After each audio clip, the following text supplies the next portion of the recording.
जवाब करें और उनको अगर कोई भी मसला आए तो वो हम हमारे सामने फंड्स की या कोई भी प्रॉब्लम वो हमारे सामने पेश करें।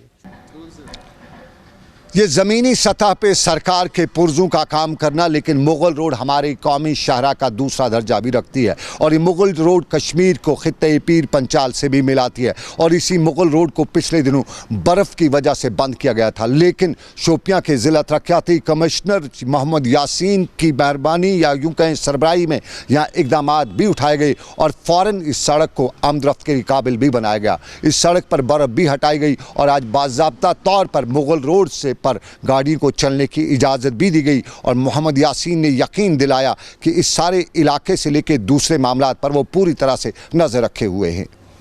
आज 2 दिसंबर को हमने मुग़ल रोड वापस खोल दी है।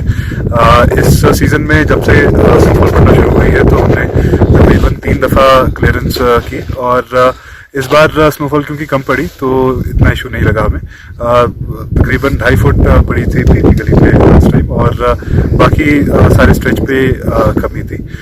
मेरी आपके चैनल के मीडियम से गुजारिश रहेगी लोगों से कि वो पहले एडवाइजरी जो इशूड है इसकी ओपनिंग के ऊपर वो सुन के ही घर से अपना सफ़र शुरू करें और इस दौरान सफ़र के दौरान सारे एहतियात बरतें।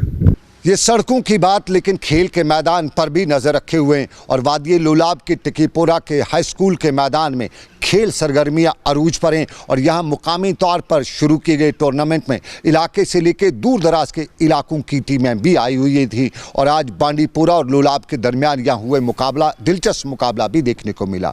मुकामी लोगों की एक बड़ी तादाद भी यहाँ थी और इलाके के मुअज़्ज़िज़ीन भी थे, क्रिकेट के शायकीन भी यहाँ पहुँचे हुए थे और यहाँ खेल सरगर्मियों का बगौर जहाँ जायज़ा भी लिया जा रहा था, वहीं आपसी भाईचारे की मिसाल भी दी जा रही थी। हाँ, अगर टैलेंट की हम बात करेंगे पूरी वादी में अगर हम घूमेंगे फिरेंगे यहाँ पे मल्टी टैलेंटेड बच्चे पाए जाते हैं और रिसेंटली हमारी एजुकेशन डिपार्टमेंट ने स्किल डेवलपमेंट का प्रोग्राम चलाया। न्यू एजुकेशन पॉलिसी में जो सपोर्ट्स एक्टिविटीज है इसको ज़्यादा मतलब कदर की निगाह से देखा जाता है और उसको प्रमोट किया जा रहा है। लेकिन बदकिस्मती यह है कि इंफ्रास्ट्रक्चर डेवलप करने की जरूरत है। यहाँ पे जो यंगस्टर्स हमारे हैं किसी भी शोबे में ये टैलेंटेड है तो, लेकिन आप अगर इस वक्त देखोगे it's a good news for we people. हमारे बांडीपोरा से इस वक्त टीम आई है इस ग्राउंड में खेलने के लिए। हमारे लोलाब में बहुत सारे प्लेयर्स हैं, नेशनल खेलने वाले हैं, अच्छा टैलेंट है, लेकिन एक चीज़ हम महसूस कर रहे हैं, लैक कर रहे हैं। ये जो ग्राउंड यहाँ पे बहुत सारे ग्राउंड है लेकिन मेंटेन नहीं है। अगर आप इस पिच की तरफ देखोगे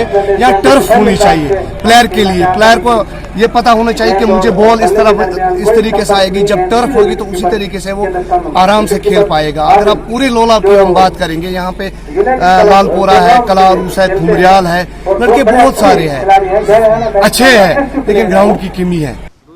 ये खेल के मैदान का वो हाल जो वादी लोलाब के टिकीपोरा के मैदान में आज खेला जा रहा था। बांडीपोरा से भी टीम आई हुई थी, लेकिन आपको बताते चलें कि बांडीपोरा से लेकर कुपवाड़ा और गुलमर्ग से लेकर पहलगाम तक सर्दी यख हवाएं चल रही हैं और इन यख हवाओं के बीच में बहुत कुछ हटके देखने को मिलता है जो आपने बहुत कम देखा होगा। शुशरगांठ कश्मीरी का लफ्ज़ है और शुशरगांठ जमी हुई और सख्त हुई बर्फ़ को कहते हैं और ये बर्फ़ आपको गुलमर्ग से लेकर वादी लोलाब के ऊपरी इलाकों में ज़रूर इन दिनों देखने को मिलेगी। खुद इससे अंदाज़ा होता है कि कितनी तेज़ हवाएं चली हैं, कितनी सर्द रातें हैं उन इलाकों की। एक नज़ारा वहाँ का और अंदाज़ा कीजिए कि क्या है बर्फ़ का नज़ारा या यूँ कहें जमी हुई बर्फ़ का नज़ारा।